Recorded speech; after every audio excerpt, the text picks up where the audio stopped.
ఈరోజు మనం next further క్వశ్చన్స్కి వెళ్తున్నాం. What is INSAT system, applications of INSAT system and communication satellite. ఈ క్వశ్చన్ అని అడగొచ్చు. ఇప్పుడు ఇన్సాట్ అంటేనే మనకి పంపించేది కమ్యూనికేషన్ కోసం. ఇప్పుడు మనకు శాటిలైట్లో రెండే రకాలు ఉంటాయి. ఓకే, మన ఇస్రో పంపించే శాటిలైట్లు రెండే రకాలు. ఒకటి ఐఆర్ఎస్, ఇంకోటేమో ఇన్సాట్. ఐఆర్ఎస్ అంటే Indian remote sensing satellite. Remote sensing satellite అని అర్థం. ఇన్సాట్ అంటే ఇండియన్ ఏంటి శాటిలైట్ సిస్టమ్ అని అర్థం. Indian satellite system. ఇక్కడ రిమోట్ సెన్సింగ్ అన్న పదానికి అర్థమైంది. శాటిలైట్ అంటే ఒకదాని చుట్టూ తిరిగేదాన్ని శాటిలైట్ అంటాం. రిమోట్ సెన్సింగ్ అన్న పదానికి అర్థమైంది. Do you know sense means చూడడం. ఇప్పుడు నేను ఇక్కడ ఉన్నా, నన్ను చూడండి అందరూ. నీ కళ్ళు ఇటు ఇటు ఇటు చూస్తే, మళ్ళీ నన్నే చూడండి అందరు, ఇటే చూడండి. నీ కళ్ళు నీకు చెప్పకుండా ఇంటి తిరుగుతున్నాయి, మళ్ళీ నన్నే చూడండి అందరు. అంటే యు ఆర్ సెన్సింగ్. అది లేకపోతే సెన్స్లెస్ అంటాం. అంతే కదా, మనిషి బతికాడా లేదా అనేది కన్ను రెప్పలు తీసి టార్చ్ లైట్ వేస్తే సెన్స్ చేస్తుందా లేదా, పీపుల్ డైలైట్ అవుతుందా లేదా, దాని సెన్సింగ్. రిమోట్లీ సెన్సింగ్ అంటే వెనకాల కూర్చున్న ఆ అబ్బాయి నన్ను చూస్తున్నాడు, is remotely sensing me. Okay, నువ్వే నన్ను చూడు, ఇటు ఇటు తల తిప్పినావు, ఇటు తిరిగితే ఇటు తల తిప్పినావు. అంటే you are remotely sensing me. If you sense me remotely, it is called remote sensing. అంటే దూరంగా ఉండి ఒకదాన్ని కంటిన్యూస్గా అబ్జర్వ్ చేసేదాన్నే రిమోట్ సెన్సింగ్ అంటాం. శాటిలైట్ అంటే ఏంటి? ఒకదాన్ని చూస్తే దాన్ని, అంటే కంటిన్యూస్గా ఒకదాన్ని చుట్టేదాన్ని శాటిలైట్ అంటాం. అందుకోసమే అది ఇండియా వాళ్ళు పంపించారు కాబట్టి ఇండియన్ రిమోట్ సెన్సింగ్ శాటిలైట్ అని ఆ పదానికి అంత మీనింగ్ ఉందన్నమాట. రిమోట్ సెన్సింగ్ అన్న పదంలో ఇంత నిగూఢ గుప్తమైనటువంటి అర్థం ఉన్నది. ఇండియన్ శాటిలైట్ సిస్టమ్ అంటే ఇన్సాట్ అనేది మీకు చెప్పా కదా, రిమోట్ సెన్సింగ్ శాటిలైట్ దేన్ని చూస్తుంది? ఓన్లీ రిసోర్స్ మేనేజ్మెంటే చేస్తుంది. ఓకే, వెరాజ్ ఇండియన్ శాటిలైట్ సిస్టమ్ వచ్చేసరికి ఓకే, ఇది కమ్యూనికేషన్ కోసం. అంటే ఏమేం కమ్యూనికేట్ చేస్తుంది అనేది క్వశ్చన్ ఇక్కడ. చూడండి, దాంట్లోనే అర్థం ఉంది. ఓకే, తురియం అన్న పదంలోనే నీకు మాండక ఉపనిషత్తు ఉంటుంది. మాండక ఉపనిషత్తులోనే ఊర్లో ఉన్న అన్ని రిలీజియన్స్కి అర్థం మాండక ఉపనిషత్తు. మండక ఉపనిషత్తు అంటే ఏంటి? మండకము అంటే కప్ప, పాముకు ఒక స్టోరీ చెప్తుంది అనమాట. ఆ స్టోరీయే అంతరాత్మ. ఆ అంతరాత్మనే మన హిందూ రిలీజియన్. చూడండి, మండుకం ఆ పదంలో ఎట్లుందో ఇక్కడ కమ్యూనికేషన్. ఇండియన్ శాటిలైట్ సిస్టమ్ అనేది కమ్యూనికేషన్ అన్న. ఏం కమ్యూనికేట్ చేస్తుంది అంటే టెలిమెడిసిన్, టెలి ఎడ్యుకేషన్ గురించి. లేదు అనుకుంటే నీకు ఏమేమి వస్తాయంటే communication, weather forecasting, radio, TV broadcasting, video conferencing, disaster management. Video conference అన్న పదం ఎక్కువ ఎప్పుడు వినిపిస్తుంది సార్ అంటే చంద్రబాబు నాయుడు గారు సీఎంగా ఉంటే వినిపిస్తుంది. నోరు తెరిస్తే వీడియో కాన్ఫరెన్స్ పెడతాం పట్టండి అంటాడు ఆయన. ఓకే, ఆయనకి ఏదున్నా పీపీటీలు కావాలి, ఏదున్నా లైవ్గా ఏం చేస్తావు చెప్పు, ఇంకో వారంలో నువ్వు ఏం చేస్తావు చెప్పు అంటాడు ఆయన. సరే, వీటిని జీశాట్ శాటిలైట్ అంటాం. GSAT variety. Okay, GSAT variety అంటే ఇవి ఎక్కడ ఉంటాయి? ఇవి ఏదర్ జియో స్టేషనరీ ఆర్బిట్లో అయినా ఉంటుంది, లేకపోతే జియో సింక్రనస్ ఆర్బిట్లో అయినా ఉంటుంది. జియో సింక్రనస్ ఆర్బిట్లో అయినా ఉంటుంది. అర్థమైంది కదా? అంటే 36,500 కిలోమీటర్ల దూరంలో ఉండాలి. ఇక్కడ ఫిక్స్డ్ అయినా ఉండాలి, లేదా కదులుతూ అయినా ఉండాలి. సేమ్ అది కూడా 36,500 కిలోమీటర్లోనే ఉంటుంది, తిరుగుతూ ఉంటుంది. ఇవన్నీ మనం ఆల్రెడీ నేర్చుకున్నాం కాబట్టి డైరెక్ట్ జంప్ అయ్యా. ఓకేనా, కన్ఫ్యూజ్ అవ్వద్దు. అయితే ఇది ఎప్పుడు లాంచ్ చేశారు? ఏది? Indian communication satellite system, telemedicine, tele education గురించి రాయమన్నా ఇదే రాయాలి. వాట్ ఈజ్ ఇన్సాట్ సిస్టము లేదా అప్లికేషన్స్ ఆఫ్ ఇన్సాట్ సిస్టమ్ అన్నా ఇదే రాయాలి. సో ఫస్ట్ ఇన్సాట్ ఏ అనేది 1A 1982 ఏప్రిల్ 10న పంపించారు. 1 ఇయర్లోనే అది ఎక్స్పైర్ అయిపోయింది. దాని తర్వాత ఇన్సాట్ 1Bని లాంచ్ చేసాం, 1983లో లాంచ్ చేసినాం అన్నమాట. ఓకే, ఇది కొన్ని నెలలే ఉంది, కొన్ని మనకి సంవత్సరం ఉందనుకుంటా. దాని తర్వాత అది ఇన్యాక్టివేట్ అయిపోయింది. ఎందుకంటే మనకి అంత ఏమంటారు, అంత సోఫిస్టికేటెడ్ టెక్నాలజీ లేకుంటుండే. సో కరెంట్ శాటిలైట్స్ ఏమేమి ఉన్నాయి సార్ అంటే 11th ఇన్సాట్ ఉంది, లేదా జీసాట్ శాటిలైట్స్ ఉన్నాయి అనమాట. It is in operational. CMS-02 an advanced communication satellite was launched in June 2022. So ఇవి ప్రస్తుతం ఉన్నటువంటి శాటిలైట్స్. నెక్స్ట్ మేనేజ్మెంట్ ఏం చేస్తుంది? Managed by space department.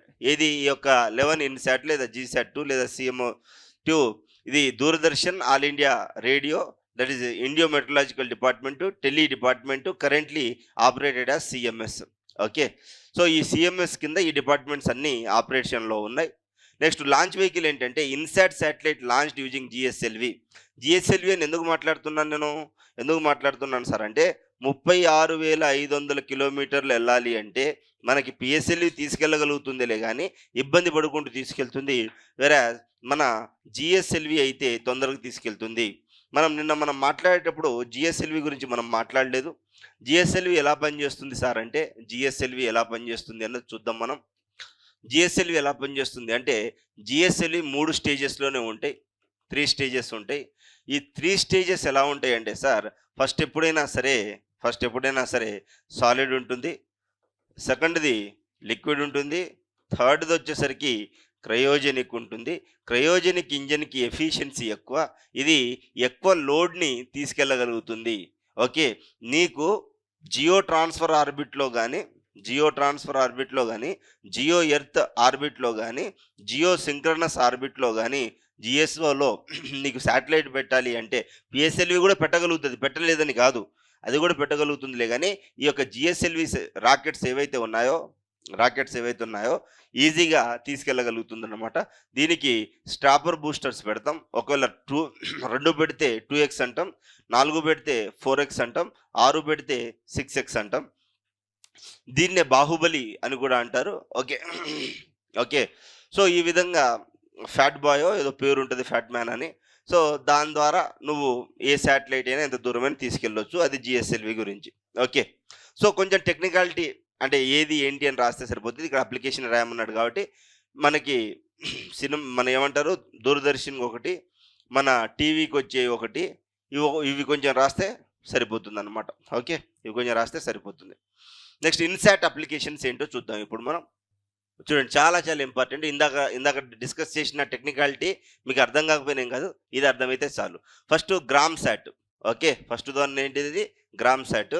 It connects state offices to a district and a block office for a data transmission, e governance, a distance education, telemedicine, disaster management and implanted in Odisha, Andaman Nicobar island, Rajasthan, West Bengal. ప్రస్తుతానికి Gramsat అనేవి ఈ 4 రాష్ట్రాల్లో ఉన్నాయి. ఎక్కడెక్కడ? Odisha, Andaman Nicobar, Rajasthan and West Bengal. ఎందుకంటే చూడండి ఇక్కడ information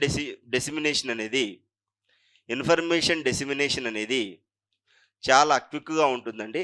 ఎక్కడైతే ఇన్ఫర్మేషన్ డెసిమినేషన్ క్విక్గా ఉంటుందో అంటే ఈ యొక్క సమాచారం ఎంత త్వరగా వెళ్తే అంత బాగుంటుందన్నమాట. ఇప్పుడు మీకు తెలుసు టెలిమెడిసిన్ ద్వారా వచ్చే బెనిఫిట్ ఏంటంటే మీకు గుడ్ గవర్నెన్స్ తెలుసు. గుడ్ గవర్నెన్స్ ప్రిన్సిపల్స్ ఏంటి? Tree cap. టీ అంటే ఏంటి? ట్రాన్స్పరెన్సీ. ఆర్ అంటే ఏంటి? Rule of law. ఇంకో ఆర్ అంటే ఏంటి? రెస్పాన్సిబిలిటీ. ఈ అంటే ఏంటి? Efficiency and integrity. ఈ అంటే ఎఫెక్టివ్నెస్. సి అంటే కన్సెన్సస్ బిల్డింగ్. ఏ అంటే ఆన్సరబిలిటీ. పి అంటే participation of the people. So ఇవన్నీ ఉంటే మనకి ఏమవుతుంది సార్ అయ్యా అంటే ఓకే పీపుల్ యొక్క ట్రస్ట్ని గెయిన్ చేయగలుగుతాం. సో మనకి గ్రామ సభ రన్ అవ్వాలన్నా ఎస్పెషల్లీ విలేజెస్లో మనకి ఏం కావాలి సార్ అయ్యా అంటే విలేజెస్లో మారుమూల ఉన్న ప్రాంతాల్లో మనకి టెలిమెడిసిన్ కావాలి. టెలి ఎడ్యుకేషన్ చాలా ఇంపార్టెంట్ అనమాట. ఈ టెలిమెడిసిన్ అంటే ఏంటంటే ప్రాక్టో యాప్ ఉందా? ప్రాక్టో యాప్ లాంటి యాప్లు కూడా టెలిమెడిసిన్ కిందకి వస్తాయి. లేదు అనుకుంటే నువ్వు ఒక వ్యాన్ తీసుకెళ్తావు. దీంట్లో స్కానర్ ఉంటుంది, ఇక్కడ యాంటీనా ఉంటుంది. ఇది directly connected to the satellite.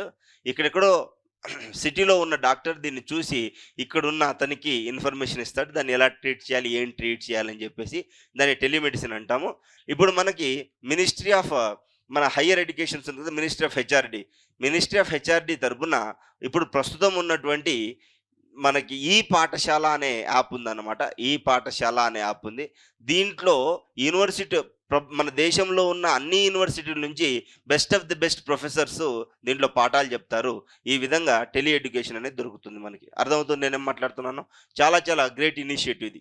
అంటే ఏంటి, బ్రెయిన్ డ్రెయిన్ అవ్వకుండా, లేదు ఉన్న టాలెంట్ ఒకటే చోట పూల్ అవ్వకుండా వాడేది టెలి ఎడ్యుకేషన్. అర్థమవుతుందా? మీరు ఆన్సర్ రాసేటప్పుడు కూడా ఈ మాదిరిగా రాస్తే ఎక్కువ మార్కులు వచ్చే పాసిబిలిటీ ఉంటుంది. ఓకే, సరే. అయితే చూడండి, ఎలాంటి రాష్ట్రాల్లో ఉందంట ఇది. ఈ గవర్నెన్స్ ఎవరెవరికి కనెక్ట్ అయి ఉందంట? డిస్ట్రిక్ట్, మండల్ లెవెల్, విలేజ్ లెవెల్లో కనెక్ట్ అయి ఉంది. దేర్ బై ఇన్ఫర్మేషన్ అనేది డిసిమినేషన్ చాలా ఈజీగా అయిపోతుంది. ఓకే, ఈ రాష్ట్రాలు గుర్తుంచుకోండి, చాలా ఇంపార్టెంట్. ఎగ్జామ్లో రాయాలి. Telemedicine provides medical services via satellite communication including telecommunication and training. Initiated in 2001, it serves the remote areas which with mobile units connects to the super specialty hospital, includes the services like ophthalmology, diabetic screening and disaster responses. Okay, disaster responses తీసేయండి. So telemedicine అంటే దూరంగా ఉండి చూసేది. Okay, అంటే medicine మనం treat చేస్తాము. ఎలా treat చేస్తామంటే వ్యాన్ ఉంటుంది, ఇందాక మనం మాట్లాడినట్టుగా. ఈ యొక్క ఆప్థాలజీ డిపార్ట్మెంట్ వాళ్ళు అది రేడియాలజీ నుంచి చూస్తారు కాబట్టి, అంటే ఆ స్క్రీనింగ్ మొత్తం చూస్తారు కాబట్టి, ఇక్కడ ఇన్ఫర్మేషన్ డైరెక్ట్ శాటిలైట్కి వెళ్ళిపోతుంది. ఆ శాటిలైట్ నుంచి సూపర్ స్పెషాలిటీ హాస్పిటల్కి వెళ్తుంది. దేర్ బై వీళ్ళకి ఇన్ఫర్మేషన్ వెళ్తుంది. అక్కడున్న టెక్నీషియన్తో అక్కడ ట్రీట్మెంట్ అనేది చేయిస్తారు. ఈ విధంగా చేయిస్తే దాన్ని మనం ఏమంటున్నాం సార్ అంటే టెలిమెడిసిన్ అంటున్నాం. ఇందాక మనం మాట్లాడుకుంది ఏంటి, రూరల్ అడ్మినిస్ట్రేషన్ ఏ విధంగా జరగాలి అనేది. రూరల్ అడ్మినిస్ట్రేషన్ ఏ విధంగా జరగాలి. సరే, మనము సెకండ్ ఏఆర్సీలో strengthening the grass root level administration అని ఒక చాప్టర్ ఉంటుందన్నమాట. Strengthening the grass root level administration అంటే దిగువ స్థాయిలో ఉన్నటువంటి గ్రామ పంచాయతీలకి ఎంత త్వరితగతిన ఇన్ఫర్మేషన్ వెళ్ళినా, లేదా కరప్షన్ లేకుండా ఉన్నా సరే ఊరు అనేది చాలా డెవలప్ అవుతుంది. అర్థమవుతుంది నేనేం మాట్లాడుతున్నాను? సో ఈ గ్రామ్ శాట్ ద్వారా ఆ efficient administration of the village is possible. Okay, గ్రామ స్థాయిలో అత్యున్నతమైనటువంటి సేవలు విలేజర్స్కి వెళ్తాయి అన్నమాట. ఓకే, టెలిమెడిసిన్ నీకు అర్థమైంది, టెలి ఎడ్యుకేషన్ ఇవన్నీ నెక్స్ట్ చాప్టర్లో అప్లికేషన్స్ ఆఫ్ అనువర్తనాలు. ఓకే, స్పేస్ టెక్నాలజీ యొక్క అనువర్తనాల గురించి మాట్లాడతాడు. నెక్స్ట్ వచ్చేసి satellite based education services initiate by EDUSAT in 2004, later using GSAT satellite including ETV channel for educational broadcast in various languages and programmes for rural development, health and agriculture. మనకి అన్నదాత అని వచ్చేది కదా చిన్నప్పుడు, అన్నదాత. ఓకే, పాట గుర్తొస్తుంది, 7 గంటలకు వస్తుంది. ఓకే, ఇవన్నీ వచ్చాయి. 64 networks across the various state. Okay, ఇది టెలి ఎడ్యుకేషన్ గురించి మాట్లాడుతుంది. ఓకే, ఇంకా మన తెలంగాణలో కూడా టీశాట్, ఇది కూడా రాయాలి. టీశాట్ ప్రొవైడ్ చేస్తుంది. ఓకే, తెలంగాణ శాటిలైటా. సో ఈ యొక్క టీశాట్ ద్వారా మనకి అన్ని కాంపిటేటివ్ ఎగ్జామ్కి ఫ్రీగా కోచింగ్ ఇస్తున్నారు. బట్ మనం అక్కడ తీసుకోం, అది వేరే విషయం. ఫ్రీ అంటే మనకు నచ్చదు, అస్సలు నచ్చదు. నేను ఆల్రెడీ ఇవన్నీ నా యూట్యూబ్ ఛానల్లో ఉన్నాయి, ఎవరు చూడరు. ఇక్కడ 5 ఏళ్ళు కట్టుకు చూడండి అని చూస్తారు, అప్పుడు చూస్తారు. మంచిగా ఉంటుంది అది. సరే, village resource centres VRC establish to provide space based services directly to the rural population. VRC connect training centres and university offering a training in agriculture, horticulture and aquaculture, health and education. Over 461 VRCs operational benefiting 5 lakh people annually. అంటే ఇది ఎలా పనిచేస్తుందో చెప్తా పట్టండి మీకు. ఇది application of robotics with AI, with ICT, with space technology, ఈ 4 కలిసి దీంతోపాటు మనకి అగ్రికల్చర్ని కలుపుతుంది. అంటే ఇది ఏం చేస్తుంది సార్ అంటే, కొన్ని రోబోట్లు ఉంటాయి, మనం వ్యవసాయంలో వాడేటటువంటి రోబోలు ఉంటాయి, పిచికారీ చేయడానికి వాటికి వీటి. ఓకే, సో ఈ విధంగా ఒక డ్రోను పిచికారీ చేస్తుంది. దీంట్లో ఇలా డ్రోన్ ఉంటుంది అనమాట. మీ ఊర్లో ఉన్నాయా డ్రోన్స్? రాలే ఇంకా? ఇస్తున్నారు కదా, గవర్నమెంట్ సబ్సిడీ ఇచ్చి ఇస్తున్నారు, నువ్వు తీసుకో. ఇక్కడ పెద్ద ట్యాంక్ ఉంటుంది అనమాట, ఇట్లా ట్యాంక్ ఉంటుంది. ఓకే, ఇక్కడ నుంచి స్ప్రేయర్స్ ఉంటాయి, ఇట్లా స్ప్రేయర్స్ ఉంటాయి. ఓకే, అన్ని 4 దిక్కుల స్ప్రేయర్స్ ఉంటాయి. ఓకే, ఇలా స్ప్రేయర్ ఉంటదనమాట. ఇలా స్ప్రేయర్ ఉండి ఇక్కడంతా ట్యాంక్ అంతా నిండితే చేసేసొస్తది. బట్ దీనికి కొన్ని కెమెరాస్ ఇన్‌బిల్ట్ ఉంటాయి. ఈ డ్రోన్‌కి direct access to the nearest agriculture ఆఫీస్‌కుంటదనమాట. ఈ డ్రోన్ ఏం చేస్తది అంటే సాయిల్ హెల్త్ ఎలా ఉంది? దీంట్లో మాయిశ్చర్ ఎంతుంది? న్యూట్రిషన్ కంటెంట్ ఎంతుంది? సాయిల్ హెల్త్ మొత్తము నియరెస్ట్ పంపిస్తది. దేనికి పంపిస్తది? మన అగ్రికల్చర్ ఆఫీస్ ఉంటది. మండల్ లెవెల్ ఆఫీస్ ఉంటది. దానికి పంపిస్తది. ఇలా ప్రతి ఒక్క ఇన్ఫర్మేషన్ మండల్ లెవెల్ నుంచి శాటిలైట్‌కెళ్తది. శాటిలైట్‌కెళ్ళిన తర్వాత ఈ ఇన్ఫర్మేషన్ ఇండియాలో ఉన్న అన్ని అగ్రికల్చర్ యూనివర్సిటీస్‌కెళ్తాయి. మన కంట్రీ డెవలప్ అవ్వకపోవడానికి మెయిన్ రీజన్ ఏంటంటే ఎడ్యుకేషన్‌ని ఇ యూనివర్సిటీస్‌ని రిసర్చ్‌ని అగ్రికల్చర్ కావచ్చు, ఎలాంటి సెక్టార్‌కైనా లింక్ చేయకపోవడం ద్వారా మనం బాగుపడలే ఇన్ని సంవత్సరాలు. నేను భువనేశ్వర్ ఎళ్ళా పాఠాలు చెప్పడానికి. అక్కడ సెంచూరియన్ అనే యూనివర్సిటీ ఉంటది. సెంచూరియన్. అది ఐఐటీ భువనేశ్వర్ కంటే తక్కువేం కాదు. అక్కడేం చేస్తారు తెలుసా? మెకానికల్ డిపార్ట్‌మెంట్‌కి అనుసంధానం చేసి వెహికల్ మ్యానుఫ్యాక్చరింగ్ కంపెనీ ఉంటది. ఒడిస్సా మొత్తము వెహికల్స్ అక్కడి నుంచే ప్రొడ్యూస్ అవుతాయి. ఏం చేస్తారు? ఫస్ట్ ఇయర్‌లో నువ్వు జాయిన్ అవ్వంగానే నీకు 3 నెలలు 3000 stipend. Second year 5000, third year 8000, fourth year 10,000 salary రూపంలో స్టైఫండ్ ఇస్తారు. అప్పుడు నీకేమైతది? ఆయనకి చీప్ లేబర్ దొరికింది. నీకు డైరెక్ట్ ఇండస్ట్రీ ఎక్స్‌పోజర్ వచ్చింది. అప్పుడు నీకేమైతది? మార్కెట్‌కి డిమాండ్‌కి తగ్గినటువంటి చదువొస్తది. అలా చదువు రావడం ద్వారా నీకు ఫస్ట్ విద్యార్థి పేదరికం నుంచి బయటకొస్తాడు. స్కిల్డ్ ఎడ్యుకేషన్ దొరికింది. ఎంప్లాయ్‌మెంట్ దొరికింది. దెన్ ఆయనకి మార్కెట్‌లో ఉన్న నీడ్ తెలిసింది. డైరెక్ట్ ఆయన ప్రొడ్యూస్ చేసేవి ఉన్నాయి కాబట్టి ఏమైనా పేటెంట్ ఉండే మార్కెట్‌కి తగ్గట్టు చేస్తారు. ఇప్పుడు ఐఐటీస్‌లో మన కాలేజెస్‌కి డిఫరెన్స్ ఏంటంటే ఇదే. ఫర్ ఎగ్జాంపుల్ అక్కడ ఓషన్ స్టడీస్ ఉందనుకో, అన్నీ లైవ్ ఉంటుందన్నమాట. ఓకే. భువనేశ్వర్ సముద్రానికి దగ్గరే ఉంటది గదా! ఒడిస్సా. సో, అట్లా you name the course, they have the real time experiences. ఈ విధంగా ఉంటే ప్రపంచం ముందుకెళ్తది. ఎస్పెషల్లీ మన ఇండియా విల్ మూవ్ ఫార్వర్డ్ ఇలాంటి రిసర్చ్ ఉంటే. సో, ఇక్కడ ఏం చేస్తుందంటే ఇలా అగ్రికల్చర్‌లో ఉన్నటువంటి ఈ చీడపీడలన్నిటి గురించి ఇన్ఫర్మేషన్ అగ్రికల్చర్ ఆఫీస్‌కెళ్ళి, అక్కడి నుంచి శాటిలైట్‌కెళ్ళి, అక్కడి నుంచి యూనివర్సిటీస్‌కెళ్ళి వాళ్ళు దీని మీద రిసర్చ్ చేసి, ఈ ఇన్ఫర్మేషన్ కంప్యూటర్‌లో ఫీడ్ చేస్తే, అది కాస్త శాటిలైట్‌కెళ్ళి, మళ్ళీ అగ్రికల్చర్ ఆఫీస్‌కెళ్తే, మళ్ళా ఈయన ఫోన్‌లో మెసేజ్ వస్తది. మన ఫార్మర్స్ ఫోన్‌లో మెసేజ్ వస్తది. ఇంత అడ్వాన్స్ అయింది మన కంట్రీ అని మనకు తెలియదు. ఇలా పనిచేస్తే దాన్ని రోబో అంటాము. ఇలా అసెస్ చేయడాన్ని ఆర్టిఫిషియల్ ఇంటెలిజెన్స్ అంటాం. ఈ రోబో, ఏఐ కలవాలి అంటే మన ఐసీటీ ఇన్ఫర్మేషన్ కమ్యూనికేషన్ టెక్నాలజీతో కలవాలి. ఇదంతా స్పేస్ టెక్నాలజీతో లింక్ చేసుకున్నాం కాబట్టి అగ్రికల్చర్ వృద్ధి చెందుతుంది. దాంతో దిగుబడి పెరుగుతుంది. దిగుబడి పెడితే సబ్సిస్టెన్స్ ఎకానమీ కాస్త సర్ప్లస్ ఎకానమీగా మారుతది. ఓకే.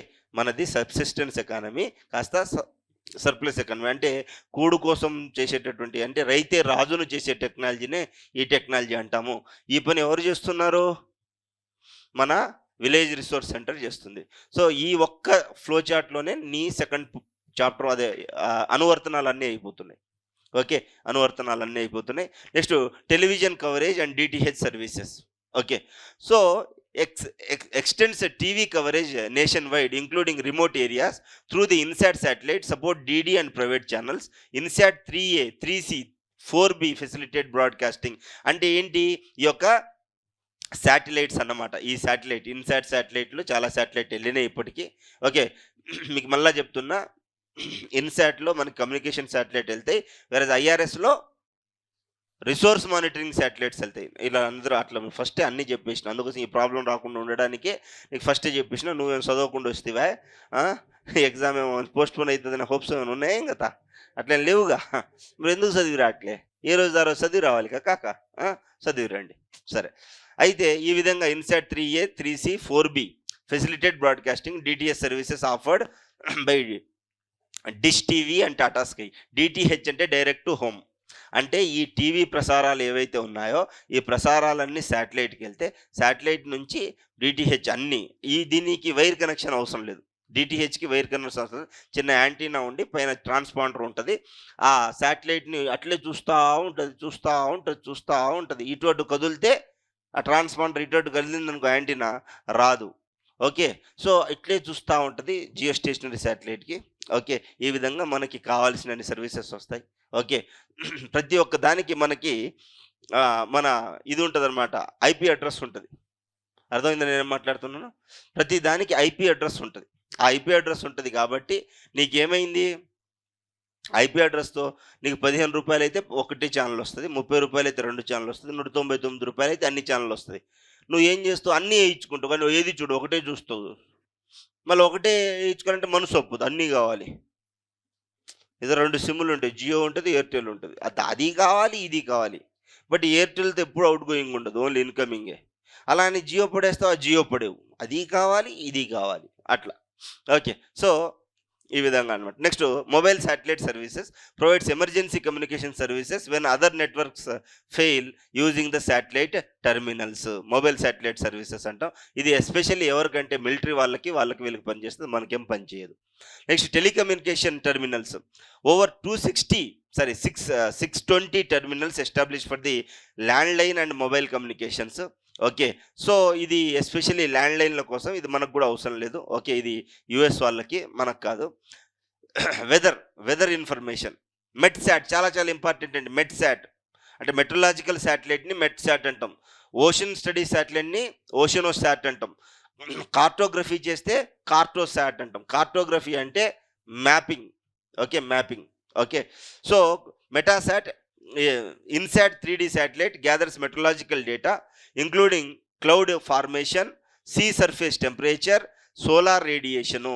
అంటే మేఘాలు ఎలా తయారవుతున్నాయి, మన సముద్రం యొక్క ఉపరితల ఆహ్, ఉష్ణోగ్రత ఎంతుంది, దాంతో పాటు సోలార్ రేడియేషన్ ఎంతుంది, సూర్యుడి నుంచి వచ్చే తాపం ఎంతుందనేది చూస్తాం. Advance metrological processing system by the ISRO, made up of the ISRO. So, ఇవన్నీ అడ్వాన్స్ టెక్నాలజీస్ అన్నీ ఇస్రో ద్వారా వస్తుంది. సో, ఇవన్నీ మీరు రాసుకోవాలి. ఈ యొక్క మెట్‌శాట్ 1, ఇన్‌శాట్ 3D అని చెప్పేసి రాసుకోండి. అవి కొంచెం బట్టి బట్టలు ఎవడేం చేయలేడు దానికి. దాన్ని ఉన్న ప్రిన్సిపల్ చెప్పేసి ఆల్రెడీ. 2, 3 రోజులు నీకు ప్రిన్సిపలే చెప్పా. ఎందుకు చెప్పానంటే ఇదంతా నీకు ఇబ్బంది కాకుండా. ఏదున్నా సరే నువ్వు ఒకటే చూడాలి. ఆ శాటిలైట్ పేరు గుర్తుంచుకో. అది చూస్తది, నీకిస్తది. అంతే, దాని పని అంతే. అది చూస్తది, నీకిస్తది. ఈ 2 తెలిస్తే చాలు, స్పేస్ టెక్నాలజీ అయిపోయినట్టే. ఓకే. దాని తర్వాత disaster management using the uses of the satellite data for forecasting. Forecasting అంటే ముందే ఎర్త్‌క్వేక్ వస్తుందని చెప్తదనమాట. Managing disaster like cyclones, floods, earthquakes, droughts include disaster managements. Okay. ఈ యొక్క డిజాస్టర్ మేనేజ్‌మెంట్‌లో ఏమేమి చూడొస్తుంది? ఏది డిజాస్టర్ అయినా చూస్తది. ఈవెన్ మనకి లోకస్ట్ మిడతలొచ్చినాయి గదా! ఆ మిడతలొచ్చేయి గూడా మనకి ఎవరు ఇన్ఫర్మేషన్ ఇచ్చారంటే, ఈ యొక్క స్పేసే ఇచ్చిందనమాట. ఎవరిచ్చారు? మన శాటిలైటు. అప్పుడు మనం ఏం జేశాం? మనం ఏం జేసినాం? ఈ మిడతలన్నీ వస్తుంటే, మన డీఆర్‌డీఓ వోళ్ళు, మన యొక్క డిఫెన్స్ వాళ్ళు విమానాలు దాని పైన పంపించి, పెట్రోల్ బాంబులేసి తగలబెట్టినాం దాన్ని. అందుకోసం మిడతల నుంచి మనము కాపాడుకోగలిగినాం. 'బందోబస్తు' మూవీ చూసారా అందరూ? 'బందోబస్తు' మూవీ. మన సూర్యాది చూడలే? మిడతల్ని హైబ్రిడైజేషన్ చేసి ఆర్‌డీఎన్ఏ టెక్నాలజీ ద్వారా తయారు చేసి అవన్నీ పంపిస్తారు చూసారా? ఇవి సహారా ఎడారిలో పెరుగుతాయన్నమాట. సహారా ఎడారిలో పెరిగి అవి దానికి గ్రీనరీ కనిపిస్తే చాలు. ఏ చెట్టు, పుట్ట అని చూడు అంతా తిని పడేస్తది. దాని మీద ఎవరి మీద వాలితే వాళ్ళు బుగ్గే. అలాంటి దాని నుంచి మనం ఎట్లా గలిగామంటే మన స్పేస్ టెక్నాలజీ ద్వారా కాపాడుకోగలం. ఇవన్నీ ప్రీవియస్ ఇయర్ క్వెషన్స్ అండి. అలా చూడొద్దు. ఓకే. ఇవన్నీ ప్రీవియస్ ఇయర్ క్వెషన్స్. ఏబీపీఎస్సీలో గాని, టీఎస్‌పీఎస్సీలో అడిగింది. ఈ విధంగా క్వెషన్‌ని ఇన్‌శాట్ అప్లికేషన్. ఓకే. ఈ కూతంతా రాస్తే చాలు నువ్వు. To the point. సోది సొల్లు ఏం లేదు. To the point.